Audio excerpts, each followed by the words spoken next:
Vijayawada university మంచి భవిష్యత్తు కోసం తెలుగు విద్యార్థులు ఇష్టపడే యూనివర్సిటీ. కాల్ 9059052378 9059052379. పహల్గామ్ లో జరిగినటువంటి ఉగ్రదాడిలో 27 మంది చనిపోయిన తర్వాత మాత్రం కేంద్రం ఇక ఉపేక్షించేది లేదు.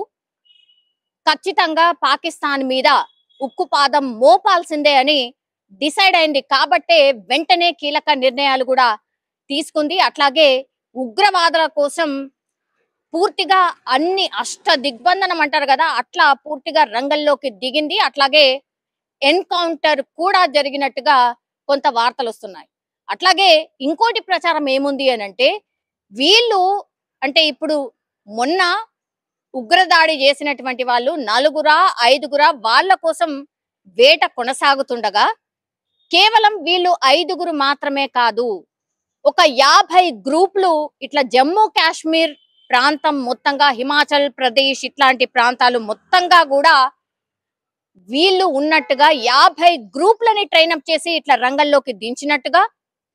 అట్లాగే ఎక్కడైనా ఇప్పుడు చాలా రద్దీ ఉండేటటువంటి ప్రాంతాలు, ఎస్పెషల్లీ మన తిరుపతి ఏడుకొండల వాడిని కూడా టార్గెట్ చేసి ఉండొచ్చు అని నిఘా వర్గాలు హెచ్చరించిన పరిస్థితి. అట్లాగే హిమాచల్ ప్రదేశ్ అంటే పర్యాటక ప్రాంతాలు ఏవైతే ఉంటాయో, ఎక్కువ జనసాంద్రత ఉండేటటువంటి ప్రాంతాలు ఏవైతే ఉన్నాయో వాటిని టార్గెట్ గా పెట్టుకొని ఒక 50 గ్రూప్స్ ని పూర్తిగా ట్రైనప్ చేసి మన దేశంలోకి, పాకిస్తాన్ మీదుగా మన దేశంలోకి ఎంట్రీ ఇచ్చినట్టుగా నిఘా వర్గాలు పూర్తి స్థాయిలో ఒక రెడ్ అలర్ట్ అనుకోండి, ఒక హై అలర్ట్ ప్రకటించిన పరిస్థితి. ఇప్పుడు నిఘా వర్గాలు అన్ని కూడా కూంబింగ్ చేస్తున్నాయి, పూర్తిగా ప్రతి దాన్ని క్షుణ్ణంగా పరిశీలిస్తున్నాయి.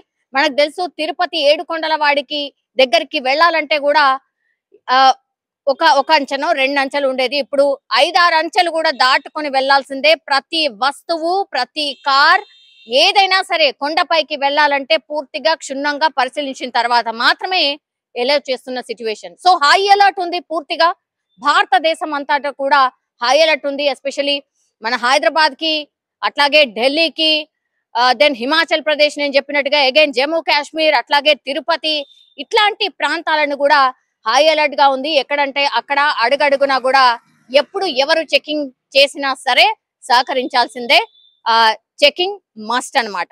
ఇప్పుడు ఈ సిచ్యువేషన్ లో ఉంది.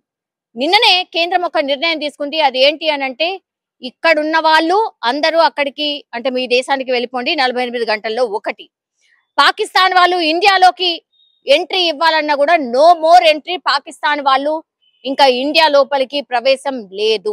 ఇవి 2 అత్యంత కీలకమైనటువంటి విషయాలు.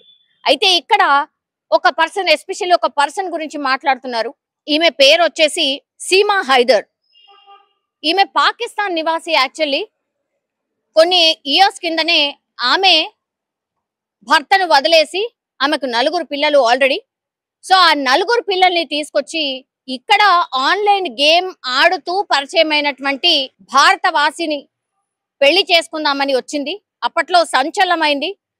సో ఇంకా కూడా ఆమె పాకిస్తాన్ పౌరురాలే, కానీ ఒక హిందుస్థానీని పెళ్లి చేసుకుంది. మళ్ళీ మొన్ననే రీసెంట్లీ ఒక బిడ్డకు కూడా జన్మనిచ్చినటువంటి పరిస్థితి. పాకిస్తాన్ పౌరురాలు హిందుస్థాన్, మన ఇండియన్ ఎవరైతే ఉన్నారో ఇండియన్ వ్యక్తిని పెళ్లి చేసుకున్న తర్వాత ఒక బిడ్డకు కూడా జన్మనిచ్చింది. ఇప్పుడు పూర్తిగా ఆమెకు పిల్లలు ఎంతమంది అంటే 5. అంటే మొదటి భర్త పాకిస్తాన్ వాసి, 4 పిల్లలు ఉన్నారు.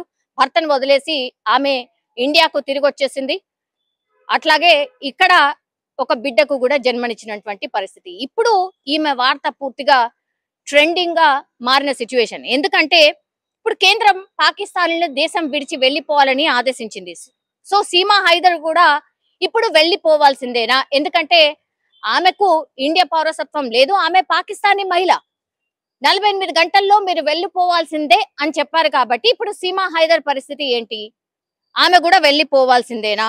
నెటిజన్లు రకరకాలుగా స్పందిస్తున్నారు. వెళ్లిపోవాల్సిందే అని ఒకళ్ళు, లేదు ఇక్కడికే వచ్చింది కాబట్టి, నమ్మకంగా ఉంది కాబట్టి, బిడ్డకు జన్మనిచ్చింది కాబట్టి ఇక్కడే ఉండిపోవాలి, ఆమె ఎందుకు ఆమె అన్యాయం అయిపోతుంది, లేదంటే బిడ్డలు అన్యాయం అయిపోతారు అనేటువంటిది ఇంకో వర్షన్. సో రకరకాలుగా వినిపిస్తోంది. కానీ 32 ఏళ్ల ఈ సీమా హైదర్ పాకిస్తాన్ లోని సింధ్ రాష్ట్రం జకోబాబాద్ కు చెందిన ఆమె. ఈమె ఆల్రెడీ 4 పిల్లలు ఉన్నారు. నేను ఇంతకు ముందు చెప్పినట్టుగా భర్తనేమో ఉద్యోగం కోసం దుబాయ్ కి వెళ్ళినటువంటి పరిస్థితి. అయితే ఆన్లైన్ గేమ్స్ ఆడుతూ మన ఇండియాకు సంబంధించినటువంటి యువకుడు సచిన్ మీనాతో ఆమె ప్రేమలో పడడం, ఆ తర్వాత 4 పిల్లల్ని తీసుకొని ఆమె ఇక్కడికి వచ్చేయడం అయితే జరిగింది. సో ఢిల్లీ సమీపంలో ఈమె నోయిడా ప్రాంతంలో సచిన్ మీనాతో ఇప్పటికీ కూడా కలిసి ఉంటోంది. అప్పటి నుంచి కూడా ఆమె ఇండియాలోనే ఉండేందుకు భారత పౌరసత్వం కోసం కూడా ట్రై చేస్తున్న పరిస్థితి.